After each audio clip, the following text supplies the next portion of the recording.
Have you ever been reading a celebrity pastor's blog posts or listening to a famous Bible teacher and something jumps out to you and you're just like, how am I the only person seeing this thing? Why isn't anyone talking about it? Well, you're not alone. Welcome to Underdog Theology.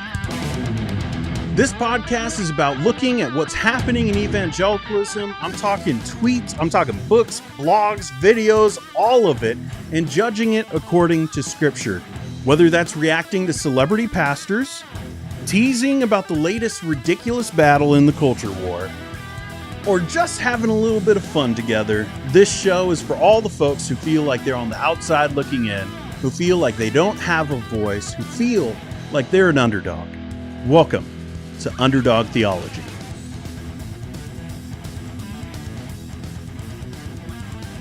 What do you think of that? What do you think of that? We got a new intro. It only took me like 6 months, guys. It only took... I started talking about how I was going to make a new one like 6 months ago, but we got it done. We got it done, and that's what matters, right? Oh, we got music. Even it's still playing. It's still playing. See how that... It's like a real show, guys. Like we can have music go from one scene to another. Wow. What a world we live in. Well, we've got some stuff to talk about today, guys. We got, I used to call this guy my spirit animal because I just felt like he encaptured so much of like my personality. I've never met the guy, but met Mark Dever. He's like, I don't know, maybe like a lion. Like the Lion of Baptist Theology. That's Mark Dever. He writes basically exclusively on Baptist theology. Like that's the whole thing there at 9 Marks. And we're going to be talking about a little bit of a kerfuffle he got in because he kind of lost it. And we'll be taking a look at actually a poll that I took on Twitter to see how people thought about it. We'll take a look at that. I need to add that into the stream, just realizing. But hey, hop into the chat. Yeah, I said it, Heidi. I said it. I don't care. I'll say it all I want. It's my thing. I'm gonna make it my thing now. We're gonna hop into the chat, guys, and we're gonna see what you guys are thinking. I really want to just hang out with you guys today. We do have stuff to talk about. Oh my goodness, I got something for you guys. If you thought the intro was like, oh okay. He had a new intro. That's cool, I guess. But didn't he say like he had stuff for us? Like what is he talking about? And all he's going to talk about is Mark Dever. It's interesting, by the way.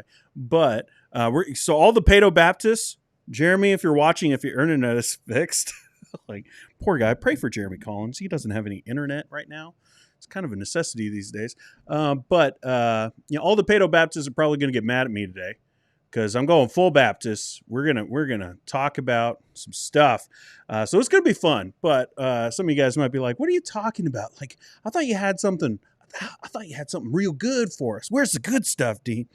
You just wait. You just wait. I made something that might turn into a new segment. I don't know. I had way too much fun yesterday. Okay, I had this plan of doing it one way, and then there's about 4 minutes of what I think of as just pure gold that I'm going to give you guys. Just give it to you. The good people of the internet. I'm just going to gift it and say, here you go. Here's some gold.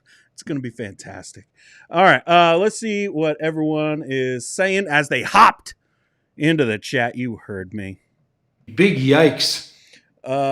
Wendy says, hey, underdogs. Went for a walk today. Squirrel hopped from a bench to a tree. Immediately thought of Dean and Heidi. That's awesome. All right. Slightly Reformed says he's back. Only 5-ish more days before I can change my name back. Cool. All right.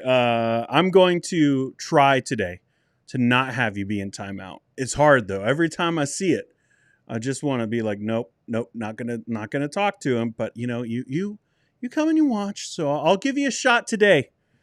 None of this uncle bidness, though. I'm just saying, like, you guys, come on.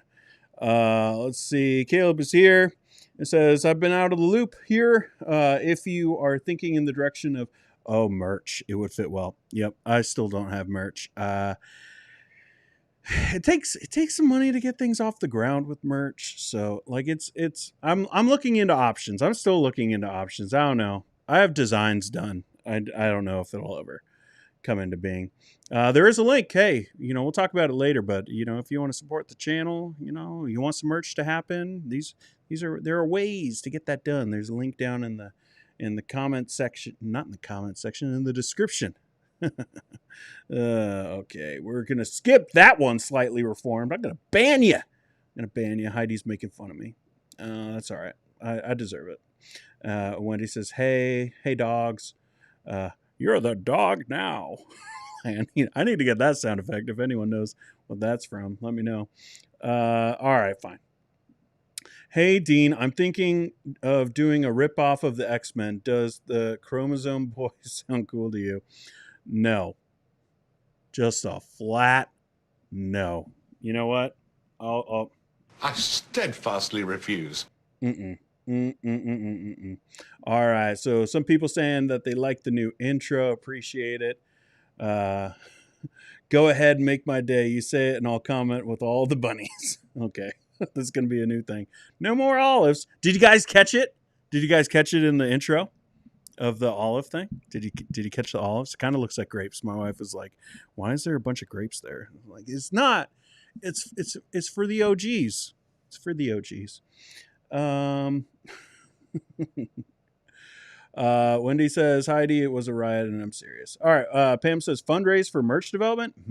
Yeah, I'm just saying it's I gotta buy all the stuff so I could show you guys what it looks like and make sure it's actually good. And then then I could send out links and stuff. But it's a lot. It's stuff I don't have. All right. And Tax Collector says, "Love the new intro." I appreciate it. Okay, here we go. All right, so Mark Dever. I don't know why this video is going around now, but Mark Dever is making the rounds on the Twitters. Are you guys on Threads? Hit me up if you're on Threads. I'm on Threads. I don't know what it is yet, but if you want to hang out with me, I'll definitely be able to see that. I see most things that come my way, but I'm just saying there's not a lot of people. I think there's like 140 people right now on Threads with me, but anyways, on the Twitter sphere, on Elon Musk's personal machine, Mark Dever is going around. He's like, this video is going everywhere. I've seen it from Baptists. I've seen it from non-Baptists. And he kind of just lost his ever-loving mind over the idea of paedobaptism. Was he joking? That's the question that I asked.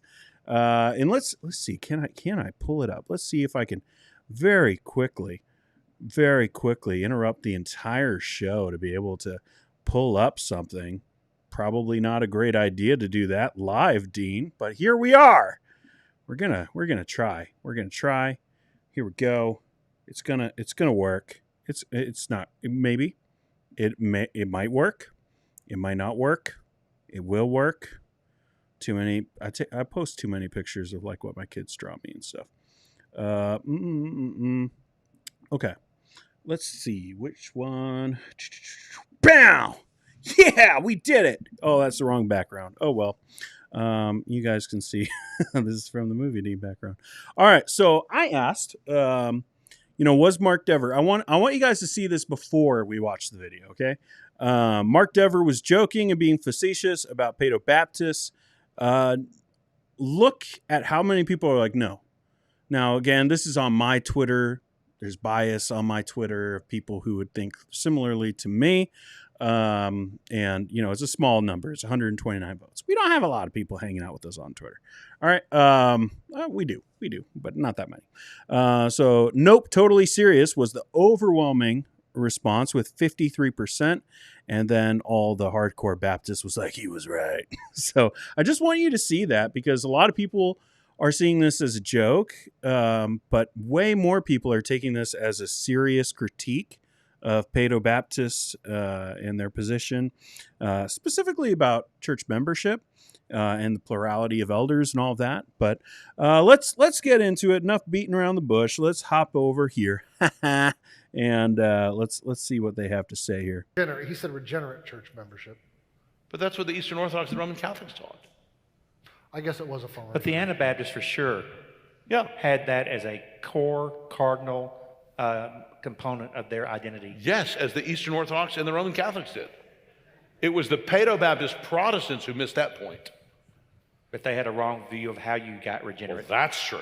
Yeah. Maybe I But I should just want to say say this idea of a regenerate church, our Presbyterian friends will look at it sometimes like we're crazy people. And I want to say, excuse me, that's what the East and Rome always taught. Yes. They understood that when you were baptized as an infant, you were regenerated. So actually the crazy people in the room are you guys who are saying there is a church full of unregenerate people. Sorry.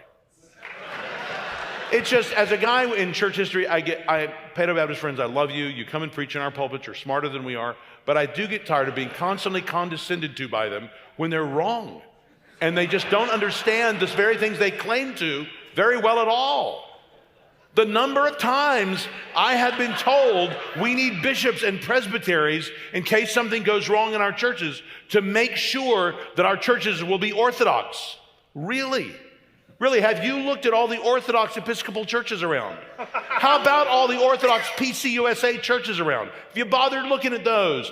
Meanwhile, the Baptists who have no educational standards, but who require believer baptism to be a member of their church, we have a church here from the 1770s that's still preaching the gospel. It's got a lot of love in the room. If you want to protect the gospel, get rid of infant baptism and be congregational. Make the whole congregation vote. You'll keep the gospel. All right, we close in prayer. Let's sing Just As I Am. And my Presbyterian Wesleyan friends can come forward. Oh!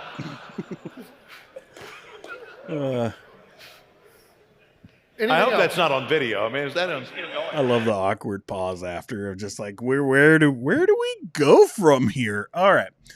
So I think, all right, let me get some of my personal bias out of the way. I like Mark Dever.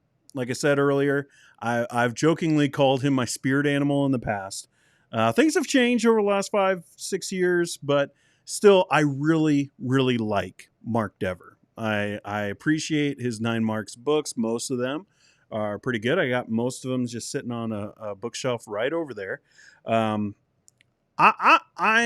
wouldn't call myself a fan, but I've been deeply helped by Mark Dever, and I've watched a lot of his sermons.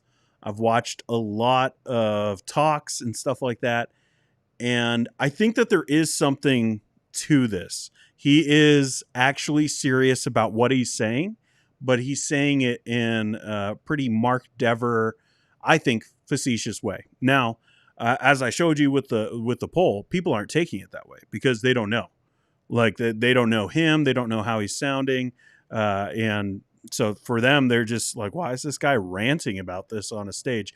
Well, let's consider a little bit of the context. He's at the SBC convention. So he's with fam, okay? All right, What's up, fam? He's hanging out with fam, and they're all on the same page. So he's joking about, all the Paedobaptists can come to the front, but there's none there because this is a Southern Baptist convention. So he's with his fam. He's with everyone who agrees with him. And I think he is jokingly like blowing this out of proportion. But I think there is some serious tones to this. All right. The serious part is I think he is actually saying, like, I do feel this way.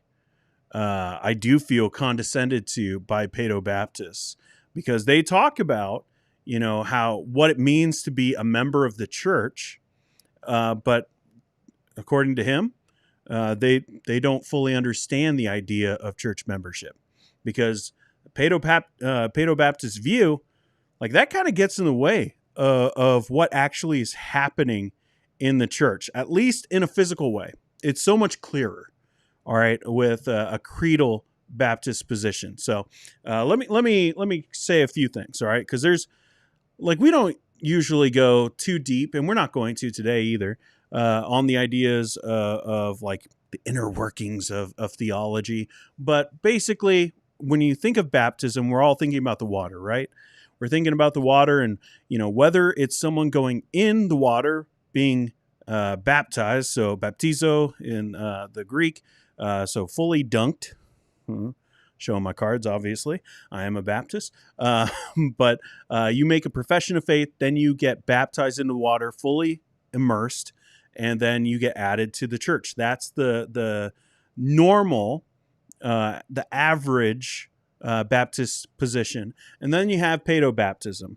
And paedobaptism isn't as clear-cut, all right? There's a few reasons why, because basically their theology is made from a biblical theology standpoint, meaning that there are themes in Scripture that connect together, and as they do that, you kind of fit things together later on at some places. So for them, they start back, their idea of baptism doesn't start in Acts chapter 2 like it does for me and other Baptists. For the Paedobaptists, their idea of baptism actually starts back in Genesis. Starts back with the Abrahamic covenant. The idea of promise for Abraham and for his children. And focusing in on that children part. And then they'll run to Colossians chapter 2, where Paul is talking about the idea of circumcision, and that there's the new circumcision or sign of the covenant being baptism. So they go, okay, because of the connection between the idea of a covenant and circumcision, that's a clear connection in Genesis, they would say. Well, that means that all of that's true here in Colossians chapter 2, meaning that if you have the sign of the covenant, then the promise also applies to your children. So that's why generally. Now, again, I'm not a Paedobaptist, so I'm probably not going to paint like the most favorable picture of their theology. I'm tired, like I got a little bit of that Mark Dever energy of I'm so tired of all these Paedobaptists being like, that's not everything we believe. No crap. I'm not a Paedobaptist, so I'm not going to be able to come up with the same arguments and be able to articulate them the exact same way that a Paedobaptist would. I'm saying in generalities that's what they believe. So for him, he's looking at that and saying, okay, that's your idea of baptism. What does that mean for church membership? For the Baptists, we could be like, all right, we can see it. Someone believes in Jesus Christ. Like maybe they say a prayer at a church service. Maybe they get saved somewhere else, and they come to church. They get saved. That's clear. And then they go into the water. That's pretty obvious. And then they get added to the church. And so we would say there's saved church membership. So someone has to be a Christian in order for them to belong to the church. Now they can visit, they can be a part of something. So it's it's not like it's closed off for church stuff for unbelievers, but the actual idea of who belongs to the church, the membership aspect, that would of course be all saved people who have been baptized. The majority of Baptists would hold that part, that they have to be baptized in order to be members. And I think that's actually clear cut from Acts chapter 2. Actually, we could take a quick look. We could take a quick look over here to Acts chapter 2. So it says, so those who accepted his message were baptized, and that day about 3,000 people were added to them. So there's three things there. Accepted his message. In other words, they got saved. They were baptized. And all of these baptisms were in the river, so pretty clear that it would be immersion. And then they were added to the number. So basically, get saved, get baptized, added to the church. That's what we see in Acts chapter 2, and that's what Baptists, we say, all right, there's the example for us. So that's how we do it. But Paedobaptists, they have a problem because they're trying to figure out how all of this goes together, how the covenants go together with this idea of baptism. And if there's a promise in Genesis to the children, then there must be a promise to the children, in Colossians chapter 2. And so baptism has a promise for children, and that's why they end up baptizing their kids. But then they're left with a question, right? Like, are they part of the church? Are these kids part of the church? And there's many different perspectives on how to reconcile that. But that's what Mark Dever was talking about with the idea of regeneration and membership.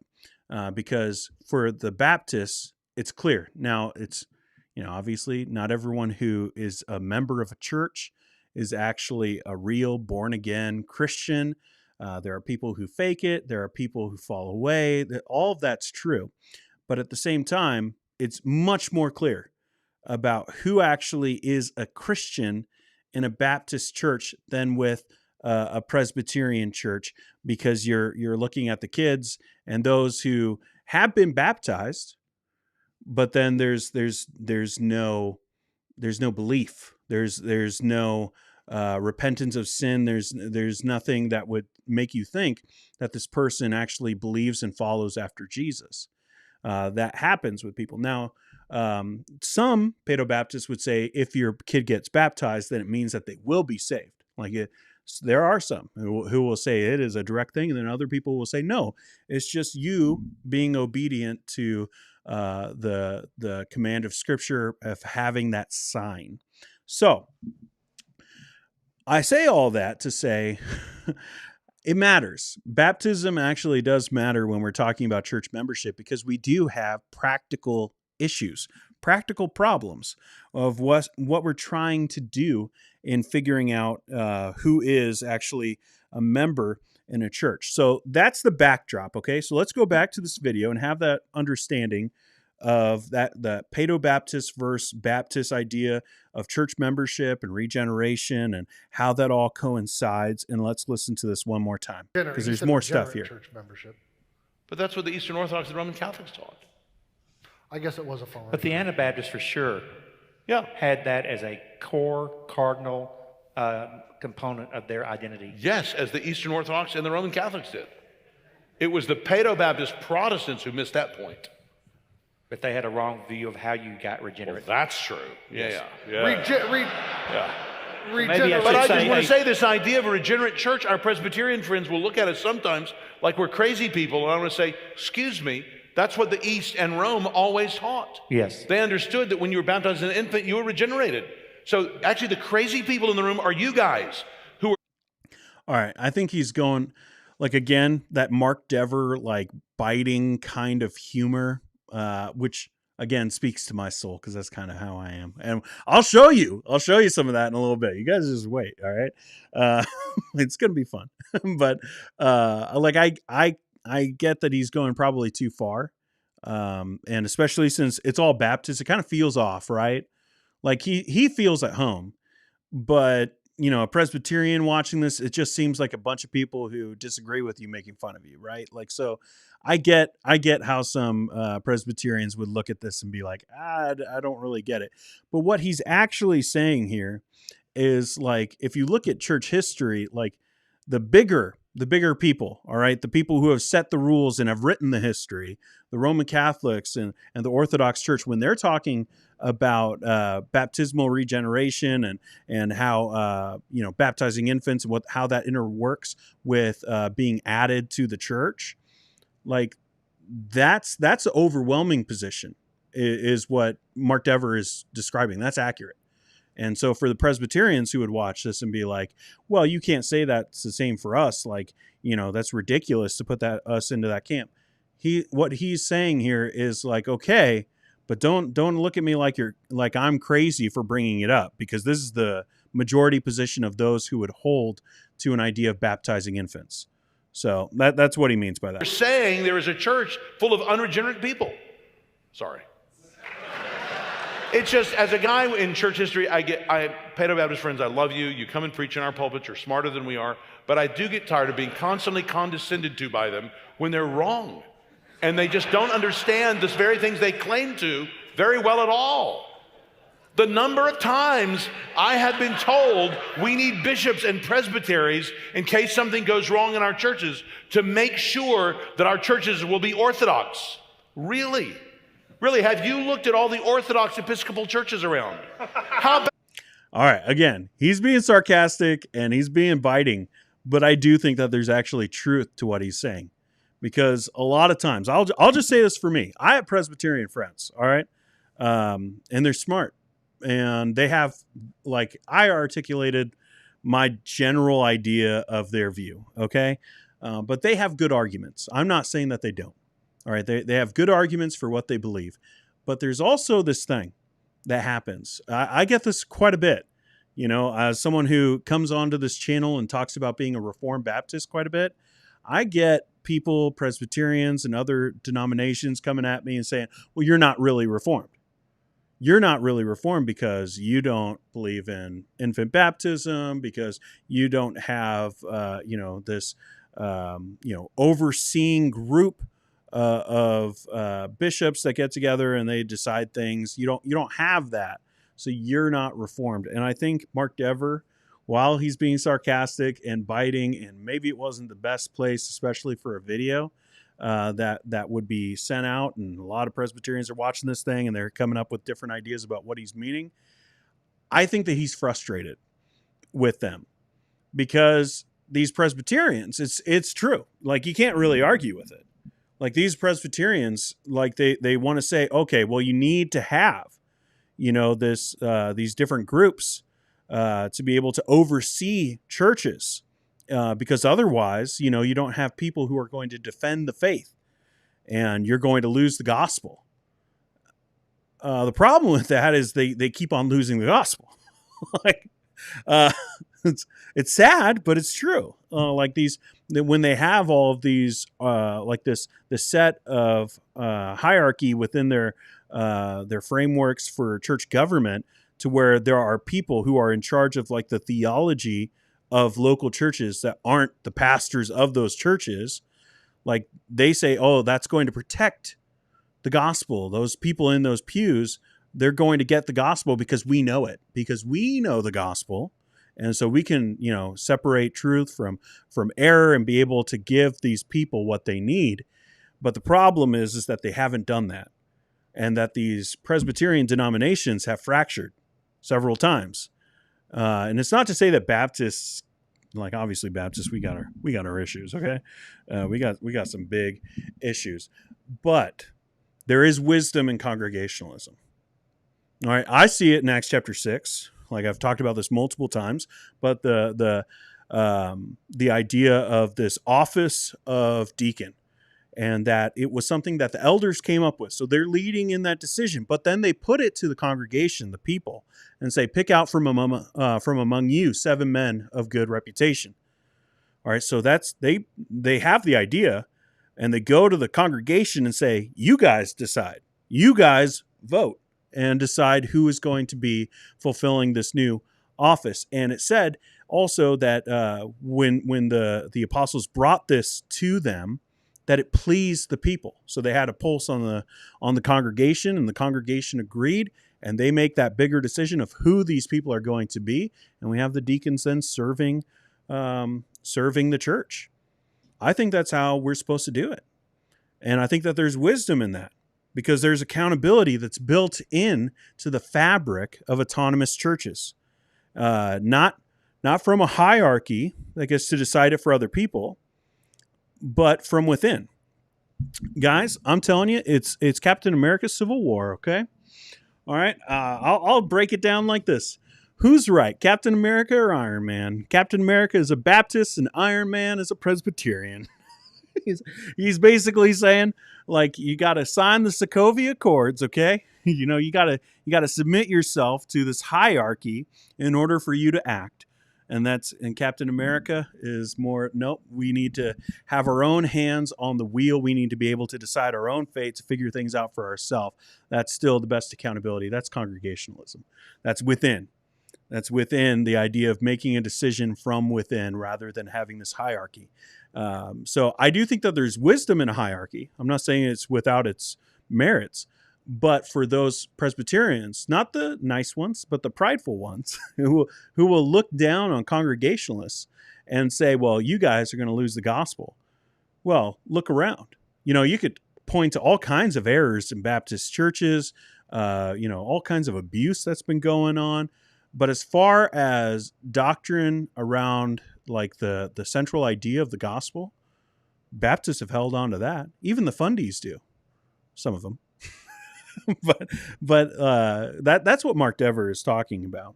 All right, so let's just finish up the video. About all the Orthodox PCUSA churches around. If you bothered looking at those. Meanwhile, the Baptists who have no educational standards, but who require believer baptism to be a member of their church, we have a church here from the 1770s that's still preaching the gospel. It's got a point. If you want to protect the gospel, get rid of infant baptism. That what? And be congregational. Make the All right, that I know Mark Dever is joking. I know that for a fact. I've watched enough of his stuff. I know he's kidding when he's saying that. One of his best friends is Lig Duncan, president at Reformed Theological Seminary, and they spar all the time. So like that, he's kidding. He's kidding about that part. I think he's being pretty biting, as he's going through, and underneath all of that, he does mean it. He does mean it, but that he's putting like that exaggerated tone onto things. Here, I really believe that he's just kidding on this part of like, get rid of these things, protect the gospel.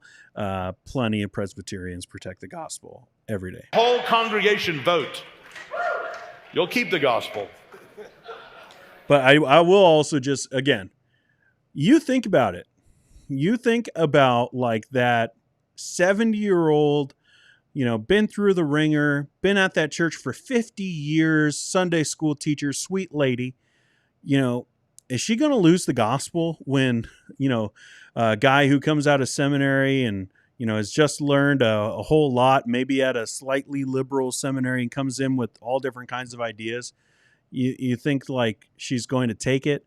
Like there is something to the idea of congregationalism and having some of like these older members who, they might not be qualified to be elders. They might not have, been pastors before, or been missionaries or some type of full-time ministry, but they're just, the blue collar Christians who have just worked their butt off in these churches, serving, memorizing scripture, living out the gospel, reaching out to their family members and friends and strangers with that gospel.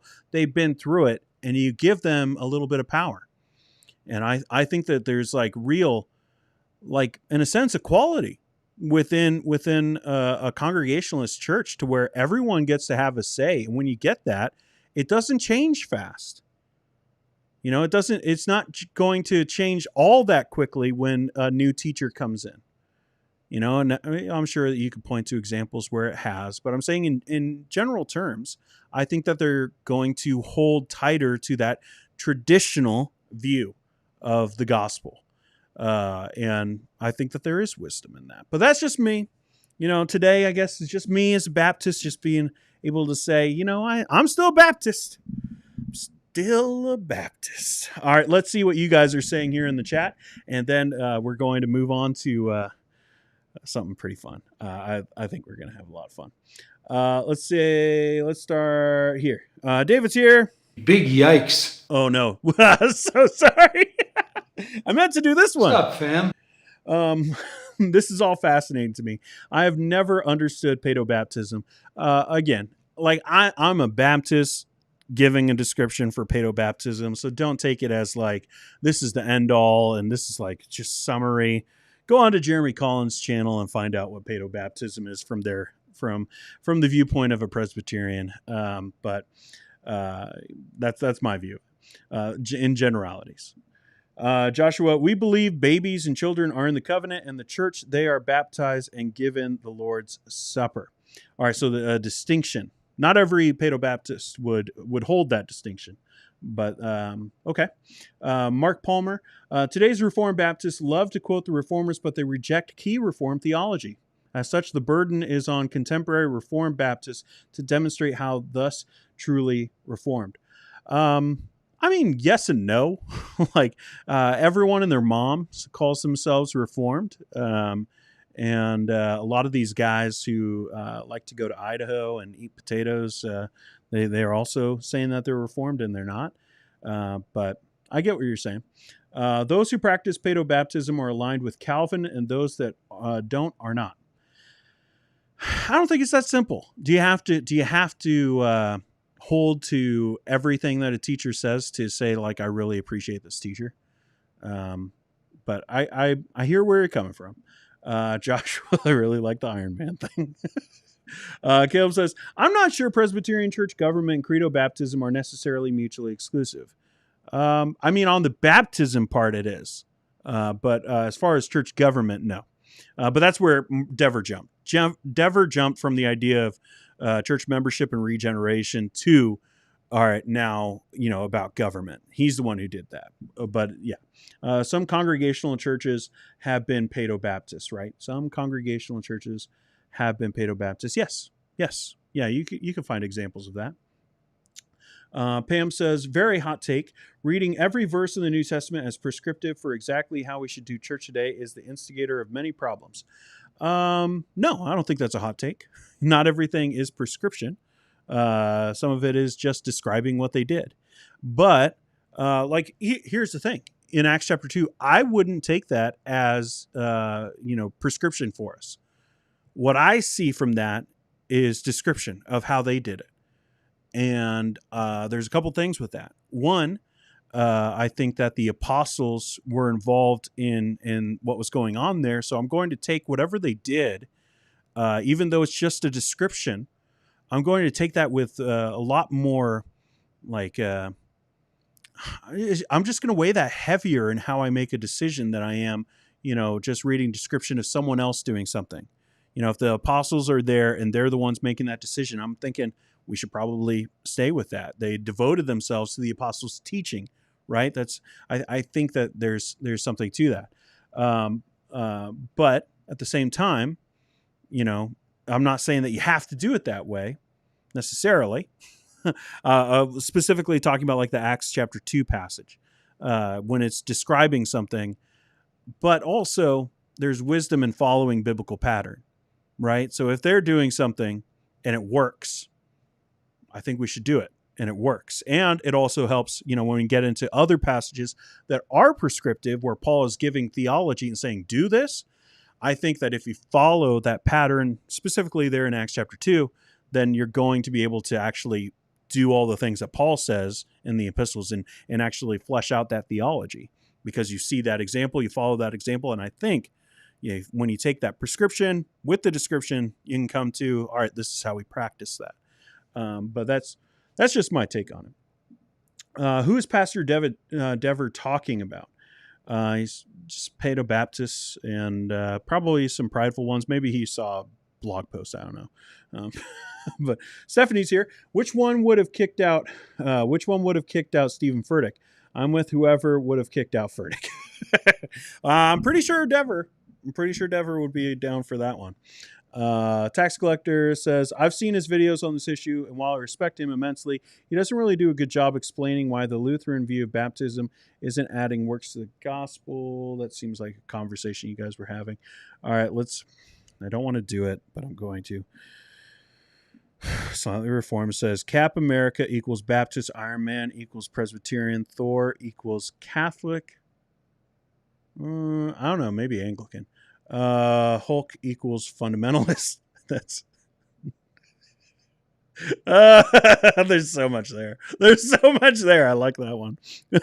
Loki equals Moscow. All right. We took a chance, and we cannot even begin to understand how brilliant that was. That was good. All right. You're welcome back. All right. Slightly Reformed. We appreciate you now. Let's see some more interaction. Josh says, in the 10 years I've been a part of SBC churches, I've never seen their workout and have not seen the congregation actually be included in vital issues. That's too bad. Yeah, it's the idea of it works. How it's actually fleshed out in a church, it really depends. If you have, I've seen it done well. I've seen it done well where you have elders lead and congregation votes and deacons serve, and everyone gets to have a say in what happens, even though there is leadership from the elders who were qualified. But Yeah, it doesn't always happen that way. Everything works in a hypothetical world, right? Heidi says, I'm a Baptist, at least I think I am, but I think Dever put way too much stock in regenerate baptism saving the gospel. Yeah, again, I think if you gave Dever 45 minutes, he would flesh this out quite a bit more and say it a little bit differently. But I think I could agree with that. Samantha says, paedobaptism, I get it. It's paedo-communion that I don't understand. Yeah, I mean, that's kind of his point, is that you're going to have to figure out some stuff. Like you're going to have like, how old do you before you take communion, how old can you be? And like, it's a lot of practical stuff. And I'm sure that, Paedobaptists would come in here and be like, well, it's easy. It's this, and this. But, as a Baptist or someone on the outside looking in, you just go like, I see a lot of, technical problems, some logistics that need to be looked into. But yeah. Pam says, slightly reformed, you went and totally redeemed yourself. You know what? That's not that bad. That's not that bad, slightly reformed. I'm okay with that one. All right. Let's and yeah, I get you on tax collector. I was reading the chat and realized you guys are probably talking about someone else. All right. Let's do something. Okay. So as you guys might know, I'm doing a little fundraiser right now. I've done it 3 times. This is the 3rd time for the channel of doing a fundraiser. I don't have a Patreon for this. I don't have things monetized here on the channel. Not looking to make money off of this channel other than to make it to where, everything is kind of like self-sufficient, that everything can take care of itself. And, we're doing another fundraiser. If you don't want to give, you definitely don't have to, because we got a sponsor today. Who is taking care of the promotion of, things going on with the fundraiser. And so, without further ado, the sponsor this month is, have you guys heard of the Big Eva comedy tour? Well, it's coming to town. How's everybody doing here tonight? My name is Ken Ham. I'm known as the creation guy, mostly because I talk about creation all the time. People in my family, they tell me, you need to get a hobby. Ken, stop talking about creation. And I tell them, you know what, Susan? I've got a lot of Twitter followers from this. So maybe just back off a little bit. Well, this isn't really something that I do very often. I've never done stand-up, believe it or not. Usually I do debates. I do debates with people, with scientists. But after the last one, well, we don't do that anymore. As you can tell from my voice, I am from Australia. No, we're not going to put a shrimp on the barbie tonight. Mostly because we really focus on the Old Testament here. And, it's a big no-no. I'm known as the guy who built the ark. People ask me, usually children, because, well, I'm really popular with children. And they'll come up to me and they'll say, Mr. Ham, and I'll be like, John Ham? Where? Where is he? They usually don't get that joke. But they'll ask me, Mr. Ham, why did you build the ark? And I'll say, well, I was watching a YouTube video, and on the YouTubes, the guy was building an ark, and it was really small. And he was saying, this is an ark. And I wanted to make a big one and say, no, this is an ark. You guys watch Crocodile Dundee?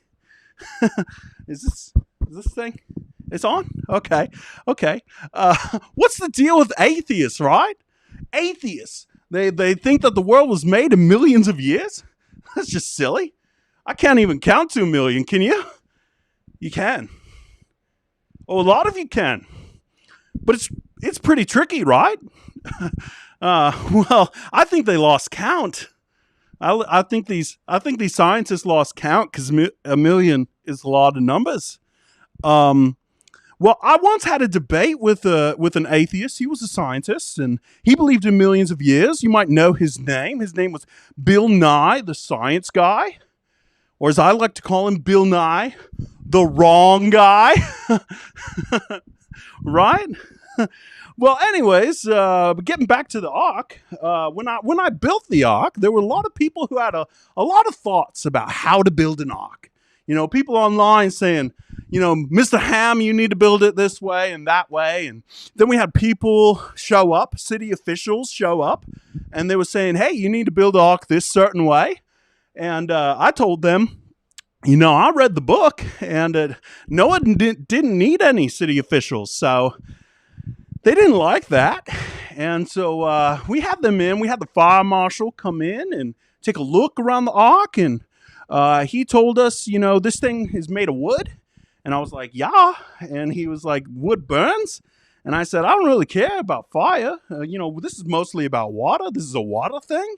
And he said, you got to be prepared for both. And that was new to me. But he said, we need fire extinguishers pretty much everywhere. And I told him the only thing I need to extinguish fires is the shield of faith. Amen? He didn't say amen. So we got fire extinguishers pretty much everywhere in the ark. They're all over the place, really. Very expensive. Anyways, that's my time. God created the world in 7 days. Thank you. Have a good night.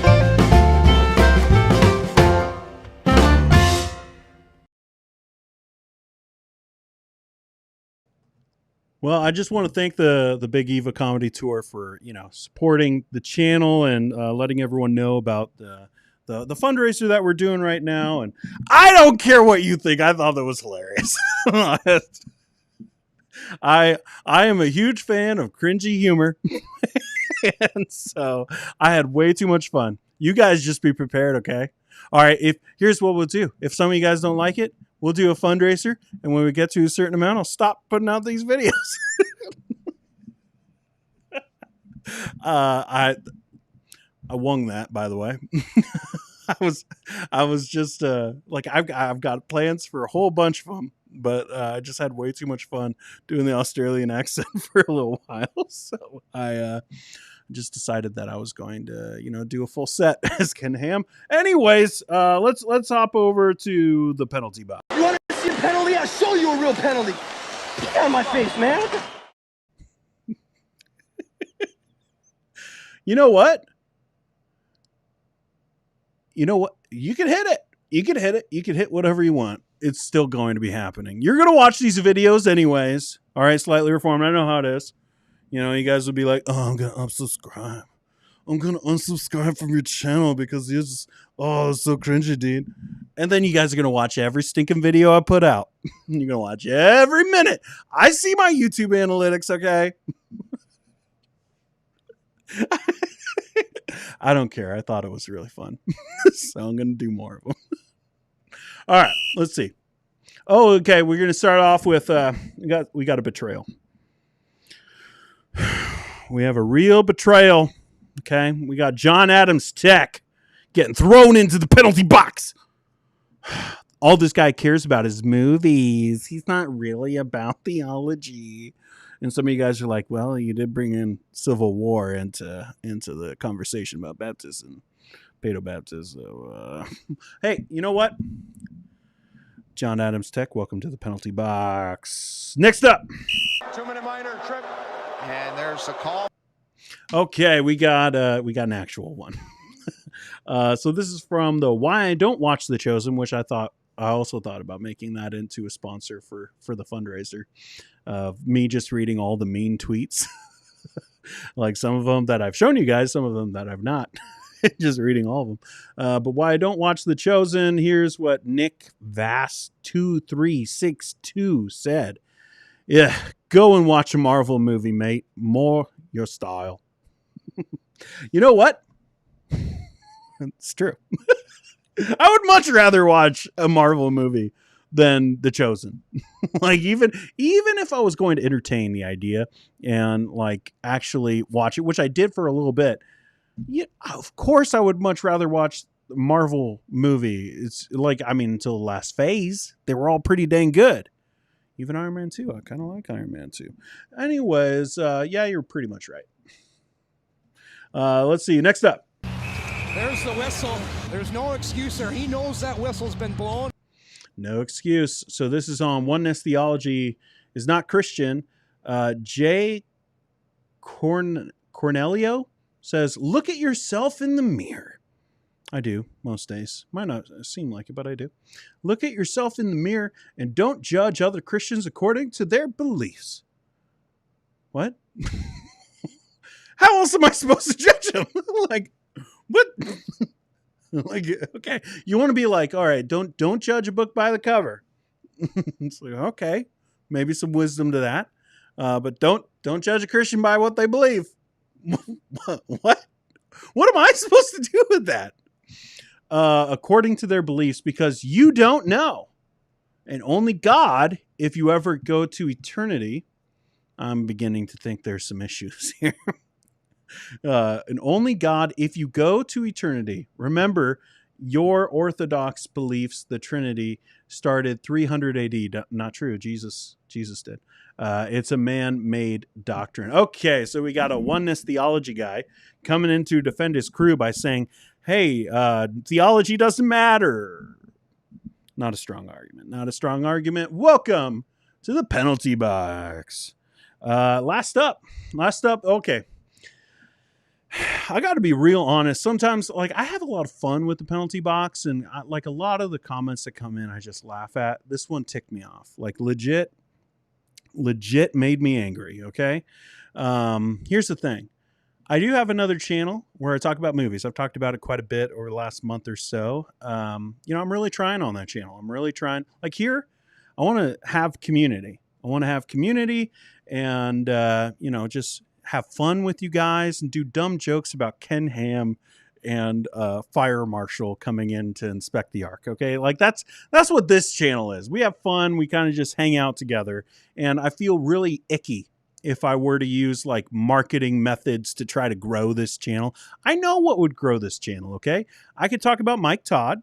I can make a 45-minute video that I call a documentary about Mike Todd or some other false teacher, and that's popular. And I could get an audience, but that audience would annoy me. Okay, like the vast majority.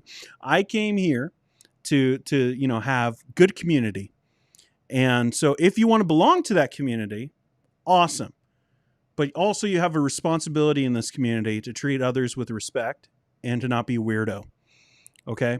If you are, I'll boot you. I'll boot you real hard. Okay. You're just getting kicked out.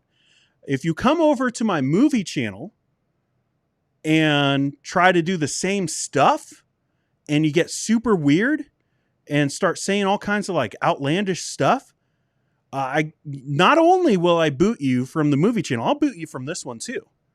So, we had someone do that and just ticked me off. So Biblical Theology in 30, which is 30 seconds, they decided to come over to my movie channel and talk about, like, I had a video where I talked about Greta Gerwig, who's an amazing director, being chosen by Netflix to put out the Chronicles of Narnia movies. And that's good news. I love Narnia. I'm a big fan of C.S. Lewis. He's right. He's right there, guys. He's just watching over there.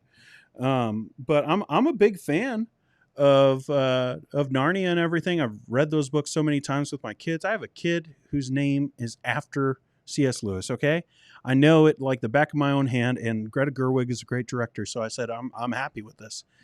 And to have people come over from this community who are probably on the outskirts, not anyone hanging out in the chat, okay, but who are on the outskirts of this community, come over there and just be weird, I don't appreciate it. So this is, he left several, I'm assuming it's a he left several of these. This may be true, but it appears from a limited perspective that you may be veering towards liberalism.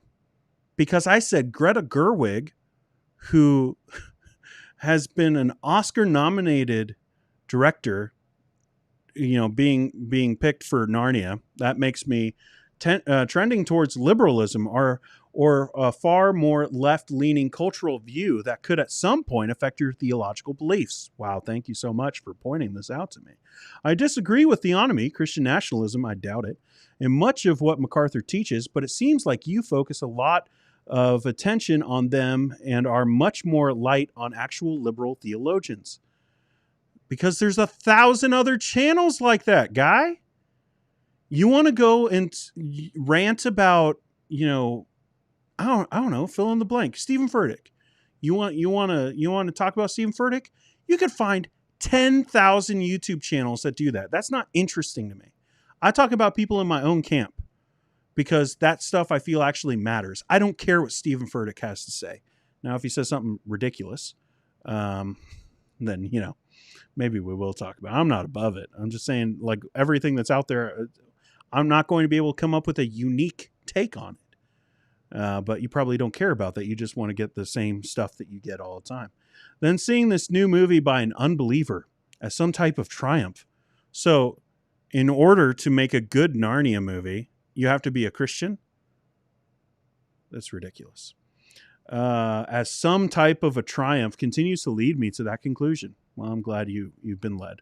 I'm curious to see where you will be theologically in a few years. Graduate school can't save you from that. I doubt the praying. I really doubt it.